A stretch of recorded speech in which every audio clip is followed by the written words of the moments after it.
Hello. Wow, that was a No, hello. I haven't seen you for ages, mate. I know.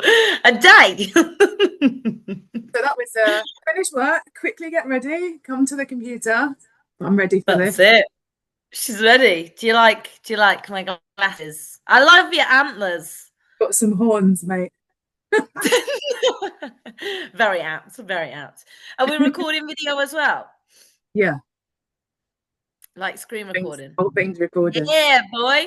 This So can go nice and up on the YouTube so that everyone can listen to this episode. Because obviously, usually this is behind a bit of a payment board. Like this is on Patreon, but we thought this was such a good topic and something that everyone can actually get so much from. So we're popping this one on the YouTube. yeah, and I think it's such a good one, isn't it? Because obviously bodybuilding's so consistent, Christmas isn't so consistent, festivities aren't. So this is a bit of a guidance for people that's kind of a little bit outside the norm to our normal day to day. So it's going to be good to offer Yeah. guidance. So yeah, these would usually be on the power ups on a Sunday. So we do offer a power every Sunday. There's a different topic every week. We will be repeating some maybe a little bit next year because we've had a few new community members. So I'd like to run some again. Few different takes on it, different guest speakers, but lots of guest speakers planned for next year, so they'll be really good. But yeah, it does run every Sunday, 8 a.m. And if For people can't make it, free for our community yeah, members. for free. And if people can't make it, they can obviously watch it back on Patreon as well. So we have got over nearly, it was a year of episodes on there. It was a year in April. Yeah, so So maybe a it's year and a half almost, now. it'll be 2 years in April. Mate, I've nearly been doing it a year. I can still remember when you said to me in February, do you want to take it over? And I'm like, and now I just fucking love it. Yeah, boy. Yeah, exactly. It's a space that we love to obviously be able to provide content, information, education, and hopefully like inspire and empower people along their journeys too. And we've been able, like you've just touched on, we've been able to breach so many topics that maybe aren't spoken about enough. And be able to help people through different walks of life, through different elements of bodybuilding that they might not even necessarily struggle with, but they might not have people around them that they're able to speak to about these different topics. So, but we'll dive into this one because it is obviously going to be a topic a lot of people speak about, but we're going to give our take on bodybuilding in the festive season, how to obviously manage bodybuilding. I guess this can also be taken forwards into Easter, into even going on holiday, right? There's lots of elements that we can discuss here, but I'll let you go. Yeah, and I think just that this is just our take, and obviously if people do have a coach, they should be consulting their coach as well. So this is a kind of bit of a starting point, but obviously if you've got a coach, we obviously recommend that they speak to them as well. So yeah, today's episode is going to cover bodybuilding and managing the festive period, but like you say, that could be applied to any other sort of outside the norm situation. So holidays, Easter, or maybe even just off-plan days actually during off-season. This is actual Yeah. normal advice that you could actually follow on an off-plan day as well, if you or off-plan meal evening if you had one of those. So some of the things that we're going to cover today, just to do a little bit of an intro, are how to get that adequate rest, protect your social battery during the festive season, how to maintain your training without feeling a little bit more sort of restricted, and then sort of how to stay on track, but also just enjoy the festivities. So one of the first things I wanted to go into was, being able to enjoy the festivities, but still maintaining that progress. And there are ways to obviously do that. So you obviously just don't want to go absolutely crazy, but we've got some pointers today about how you would tackle things. And I mean, how you would do them might be slightly different to how I would do them. So there's going to be maybe a couple of different examples for people. Yeah. So I think the main point we're going to make from this is obviously the more consistent you can be, the better it is. But actually having some Yeah. treats here and there and going a little bit off just for that sort of festive week because you are going to see family and friends is okay. So I think that first of all, we'll start talking about training and how that can be approached over the festive period. So I think, if you can stick to your split and you want to stick to your split, great. But actually, we know that Yeah. the gym's going to be closed a few days. It might mean that people can't get to the gym certain days. And actually, if, for instance, you finish work at 4 on Christmas Eve and your gym closes at 6, it's probably best that you go and get a workout in this 45 minutes rather than just binning it off altogether, because you're still getting a workout in. So it's sort of being a bit more adaptive around timing and training. And even just planning ahead, right? I think for me personally, Christmas festivities honestly is really one day a year, and I think that's obviously even a great place to start here. For others, it can actually be their whole of their December that is disrupted. Now, how are you gonna, I guess, mitigate as much stress and as change, or almost like mitigate as least regression as possible? It's going to be trying to keep your routine as close to as possible, because some people like yourself, you've got kids. Some people, their kids are I've got one. I've got kid. You got 8 kids. They're off school. Then you're going to obviously have them in the house. I think your child, your son, is obviously at a great age, I think. So you've got the flexibility. You've also got a good relationship with the dad. But say if someone's a single parent, they're not maybe even able to go to the gym because the kid might be too young to like leave at home, etc. So, planning ahead for these things, but keeping a consistent routine is very easy. And I think the reason why people fall off the wagon so quickly when it comes to festivities is because they might have a change in their own work schedule. They might even be off because their children are off, and so they're waking up now at like midday instead. They've lost half a day, their sleep goes to shit, they don't train, they eat like shit because everything just starts snowballing. Snowball, pardon the pun. So if you keep that same or as close to the routine as you usually have, even if you're not working, you could just wake up at the same time. That might mean that you're actually able to train before your family get out of bed, for example. Little things like that can just really help. But if you plan in advance, that's going to mitigate so much stress. If you're kind of waking up day to day, like, what am I doing today and how am I going to fit these things in today? It's just not going to happen, is it? No.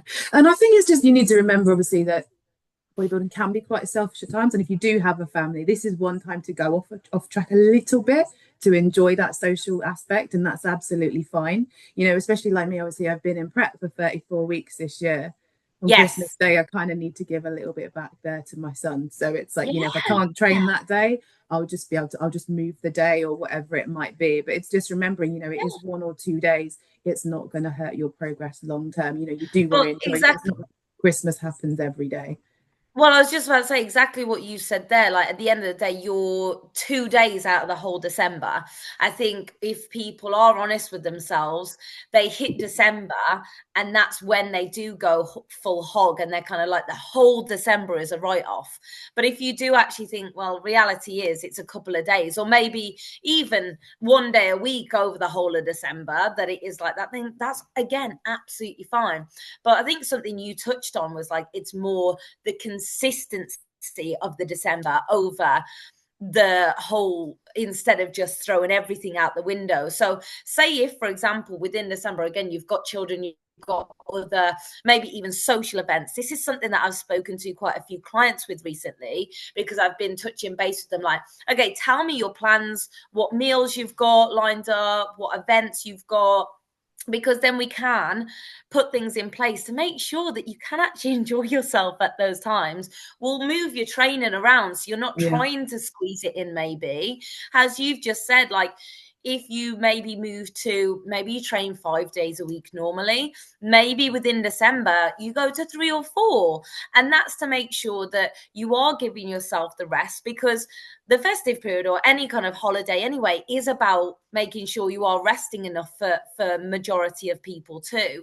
So if you've got all these social events and plans, you just forcing yourself going to the gym for the exact same routine you normally would, you actually may end up pushing yourself too far. Yeah. And I think, the advice would differ. I mean, if you're on prep, this might be quite a bit different. On prep, non-negotiable. Obviously, yeah. If anyone's starting prep or starting this doesn't apply to you. And obviously, people at different parts of their journey. I mean, if you're off season, you know, you might have enjoyed a few more days in December, like you said, but they might have already been planned out. And again, I guess if people are in reverse, they might be a bit more, or like maybe not as flexible, because you know, there might be certain things that, you know, need to be a bit more controlled for the period. So I think it really depends on where people are. And I think this is where it comes into sort of speaking to coaches as well. And I think one thing I would say, obviously, is making sure that people are doing their check-ins still, but also being honest with their coach, you know, having those conversations. If you did eat lots and lots over 2 or 3 days, tell them, still weigh in, because you want the accountability. And then they're not going to make any changes to your plan. They're human at the end of the day. They know these things are going to happen over Christmas, or they plan for them, but it's just about having that transparency so that nothing gets changed if they don't know what's happened. Yes, I entirely agree. And I think, you know, whilst being able to then communicate with them, they can then make those adjustments, like I've just mentioned. You know, a client has said to me, like, I've got X social events coming over the next 2 weeks. And I'm like, okay, so we've actually pulled one training session a week to actually allow her to be able to make sure that she's still enjoying these things, because she's not on prep, right? Yeah. And like you've just touched on, people are going to be in different phases. If you are on prep, I do have a prep client actually, and even for her, she's having her Christmas dinner off because we're so far away from show day. I feel that is an important element for her to be able to enjoy that time with her family. But we've just put guidelines in place. And I mean, when we touch on nutrition, the most important element is going to be your protein intake, let's be honest, because that is, as you've even said, it's like the primary nutrition factor, you know, preserving lean muscle. It's also thermogenic. Lean meats, you can make smart choices and make smart kind of swaps there. But I usually say to prioritize, you know, 6 protein portions a day. And it might just be, I actually did a post on this the other day, and it was about holidays, where if you're going away and maybe you do want to have an off plan every day, the other meals, if it's your rest day, have 4 protein servings, like protein and veg for your first 4 meals. Have what you want in the evening. If it's a training day, I actually think it's really important to keep your pre and post nutrition the same, because that's going to avoid any disruption to your training performance, to your gut even.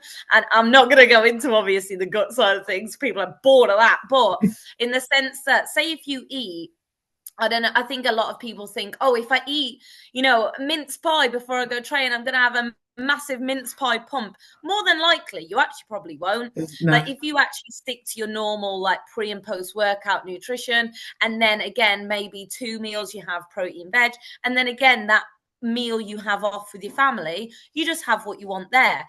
And it's just about being an adult at times. Actually just being conscious of what's going into your mouth and thinking, okay, I am full here, like I'm going to stop eating, instead of treating maybe the whole of December as a treat and you're just overindulging every day, you know? Yeah. Knew I shouldn't have sent you the list first, because you've already moved on into the next section. So just to round off the last bit of training, together, making it organic. No, it's fine. I was just the only thing I'm going to mention on training before because I'll forget to go back to it, is just if you are going to the gym, just making sure that we're keeping the intensity and the reps and like having a really solid session still. So even if it is reduced, when you're there, you have a great session. But moving on to the nutrition, I completely agree. And I think it's also the same the other way, in that you don't want to save your calories either. So, you know, say for instance, someone's thinking, oh, I've got a big meal this evening, I'm not going to eat all day. Your training's going to be hindered. You're not going to, because obviously, I think we might have been talking about this the other day, or I can't remember who I was speaking to it about, but you know, a lot of people think, you know, it's the last meal I've just ate that's going to fuel my training. But it's not just that one, it's the 2, 3, 4 you've had before, because they're the ones that are sending all the energy to your muscles. It's not necessarily your pre-workout meal alone that is fueling your session. It's all the ones you've had before that. So actually, if you haven't eaten all day, you then go and do a lunchtime afternoon session thinking, okay, I'm going to smash my Christmas dinner after it, or whatever it might be. You're having a big meal on Boxing Day. You've not fueled your body efficiently. You're probably not going to have a good session. So that's not a good technique either. You know, if you can, I would say, and this is how I treat my off-plan meal days when I have one sort of once a week, I would be consistent throughout the day and I'd have my off-plan meal last, because then I'm not then tempted to have lots of different things after. Like I've had my Yeah. off-plan meal, I'm done, go to bed, start up again with my nutrition again in See, the morning. I love that approach, and I think that works really well for some people. I personally have to have, or not have to, I like to have my off plan, like my fourth and fifth meal, right? Because I like to have my pre-bed meal the same. And that's because, say, if I have my off plan meal as my last meal, I'm like, I want more. Like, no, Yeah. obviously I've got the discipline there to say, like, no, I'm not going to have more. But I like to have my meal 4 and 5 is my off plan. And then my meal 6 is just my normal buckwheat before bed. I mean, I Yeah. absolutely fucking love that meal anyway, as it is. But I guess it's like my pudding. So Yeah. it means that See, I've mine's got my something cream of else. rice and it's my breakfast. So I'm like, it doesn't work. Yeah, so you're fine. So And and I could I've do got with a leg something to day. kind of look forward to after, and I don't feel like I need to like have loads of cookies or whatever, you know? Yeah. But no, I think what you said there is so important because so many people will really over restrict themselves to have their off plan.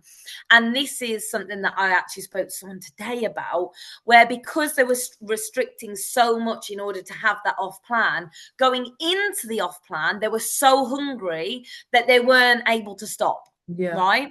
So instead, making sure that you are still eating consistently before that off plan, you're not going into that meal starving. You're just going into it like in a calm way, as like, oh, this is going to be a lovely event with my friends or family. Yeah. Instead of kind of, oh my God, I've been waiting all day for this, and just Yeah. like 30 seconds Yeah, I was ramming it gonna down the neck. say, and then you're not chewing it properly. Each meal should Yeah. be taking you You're not 15 to enjoying 20 it. minutes to eat. And actually, in that situation, you're gonna be so hungry, you're literally gonna swallow it, and you're not gonna digest it as well either. Yeah. Yeah. And I think, in terms of even when you are having off-plan meals over Christmas, there are things you can do to mitigate. Like you say, you did mention protein source, but it could be that you go for like the more lean meats. Can you have turkey over lamb, or can you have chicken over salmon? Just remembering that some meats like lamb and salmon have a much higher fat content, so it's about how often you have those and what meats you have. You could change, or for instance, do you really want that full fat cream with that dessert? Is that what you really Yeah. want as your kind of Christmas off plan?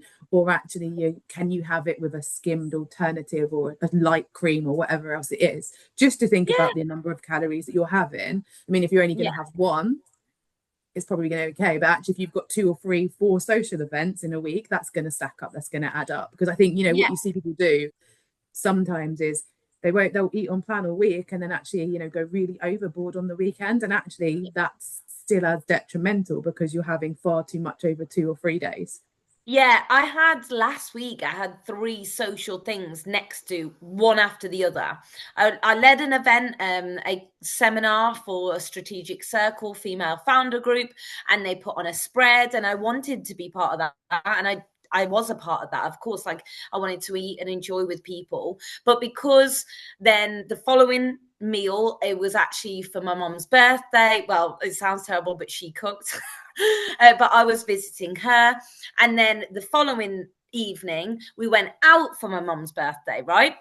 So because I knew I had these 3 things, one after the other, the first thing I was like, okay, I'm going to have a few cakes, but I removed my final meal, which was my final meal at the minute is like 800 calories.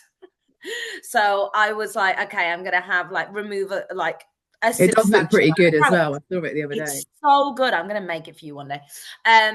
But again, that wasn't me like macro matching or anything. That was just me saying, okay, that I'm going to just remove for a meal. So that is an off plan, right? So then when my mom cooked, I actually asked her, and she's very used to this now. I said, can you send me over all the macros for everything? And I actually macro tracked that, and I swapped it like macro swapping. And then the meal when we went out, what I did was I had the menu beforehand, and instead of me just having whatever I wanted, it was no, I can't remember whether it was restaurant or training day, but anyway, I have beef mince on that day with potatoes. So instead, I had a steak with potatoes and vegetables. And I swapped it like for like. So I actually took 3 different approaches across those 3 days. And guess what? I did not gain anything. And I think when you've got the ability, don't get me wrong, this takes a long amount of time. Like, this takes a certain level of months and years within the sport, within, I guess, even educating yourself, with being self-aware enough, with going through the process multiple times as well. It takes quite a long time to be able to get to that point. But it's so vital that you're able to do multiple methods, in my opinion, and not do that all or nothing approach of like, I'm either on plan or I'm not, you know? Yeah. And I think that that's a good reminder, that to everyone, that 1 or 2 meals are not going to affect your long-term progress. If you've been locked in the whole year, it's Yeah. not going to harm you. It's actually probably going to do you good to just enjoy a couple of meals. Yeah. But it's because you've maintained your long-term habits that it's okay. But that's why you want to get back on plan with the consistency. And that's why you can do it. Yeah, exactly that. I think with these events as well, I don't know if you've got anything else to say on nutrition, but I think I was going to just move into, like, with obviously going out, going to parties, a lot of people may drink. And I know that alcohol is kind of slated on within the fitness industry. And although I don't see many benefits of it, at the same time, I'm not teetotal. If I want to drink, I'll have one, right? When Nat and I went out to America, we had like an evening where we had champagne and prosecco and things like that. So I'm not teetotal, but it is important to remember there's so many studies out there on it now as well anyway. But alcohol does affect your performance, your recovery, your sleep, everything. Yeah. Yeah. Obviously, yeah, can temporarily impair the training. And I guess it depends on what sort of person you are. Are you going to be hungover? Are you going to miss the next day? Or are you going to be absolutely militant and get up and train anyway? I mean, it's likely that your training's still going to be affected and you need to just really hydrate. And I think, some of the things that we can do to mitigate that are, every time you have an alcoholic drink, have a pint of water or have some water so that in between you are rehydrating as well. And maybe just set a limit on how many you're planning to have at the start of the night if you really want to be rigid. I mean, some people just want to completely enjoy it. That's up to them. I mean, I'm not really a big drinker anymore anyway. I think even the whole of off season last year, I think 4 or 5 times I had a drink. But yeah. I think you just kind of, you weigh it up, don't you? You're kind of like, oh yeah, this could be cool. This could be nice. This could be enjoyable. And at the same time, you then realize that you have the exact same amount of enjoyment by not drinking, and how you then feel the next day, that you're going to feel absolutely fine. You may be a little bit sleep deprived, but with how alcohol does really affect your sleep, even if you're in bed for X amount of hours, the same as like weed or whatever, it will actually affect your ability to sleep and to recover. And just as you said there, hydration wise, you'll be so dehydrated. There is zero doubt your training will be impacted. Again, whether you're okay, as long as you're okay with that, you're an adult, you can make the decision. But it's just something to bear in mind. If you are going to be militant and still wake up and still go and train, is it actually worth it? Because that training session will probably be a pile of shit. And I think that's something that I personally have tried to drill into a few clients, even when they're ill, or say if someone hasn't had a full day of their normal food because they haven't been able to, and they're like, oh, I still want to train. I'm like, no. So, if you're, again, like dehydrated when you wake up, and is there any point in you actually training, or is it worth you training before you go out, then going out, enjoying you going out, and then the next day you just rehydrate and eat and then train the day after, right? But I mean, even in terms of calorie burn, that's going to help as well if you train the day before you go out, because your body's going to be burning higher. And I think I read something a while ago, actually, and I think this is when I stopped drinking as much as I did before bodybuilding, but it affects your body for nearly 72 hours afterwards. So, it's not even just the next day, it's the day after that. But, if it is Christmas and someone wants to enjoy it, I'm all for that. But yeah, it's just weighing up. Crack open the Baileys. Do you know what I mean? I'm definitely having prosecco and pancakes on Christmas Day. I mean, I definitely want some prosecco. Well, that I think that's we didn't even touch on that when we spoke about nutrition just, but like my approach, I actually am having Christmas off. Like and what I mean by that is I'm waking up, we're having prosecco and we've already planned it though, bear in mind. We're having prosecco and pancakes in bed, right? And then Christmas dinner we're actually hosting. So fortunately, I'm going to be able to make sure that that's going to be okay for all my sensitivities and things like that. But again, if I'm going to have a starter, main, dessert, right? And then what's your dessert going to be? Oh, mate, we're going to have 4 on the table. So I don't know yet. Apparently, Nat makes a banging contro cake. Don't know what the fuck that is. I'll go for it though. So orange is an orange liquor. Orange liqueur, apparently. Yeah. But I'm not a Christmas pudding girl. No, get that away from me. Looks like a bottle. I mean, I might have to hit up Arlo's. Yeah, that would be a shout, especially after that brownie at the event. Anyway, definitely. Oh my post-show dessert, that was from Arlo's. That was humongous. Did you see that? And then what I'll have is on the evening, I'll probably have a bowl of buckwheat, mate. So I am actually having Christmas off. But again, this is because I've been living this lifestyle now for like over 10 years. And I have the ability to be self-aware enough of not necessarily overeating and things like that. So again, so many different approaches that you can take, and all of them are going to have their place, so to speak. If someone does struggle with eating or overeating, then it might actually be that you do slightly restrict yourself on the day so that you don't have to deal with that. But whatever decision that you do make, it should not be fueled by or backed by guilt.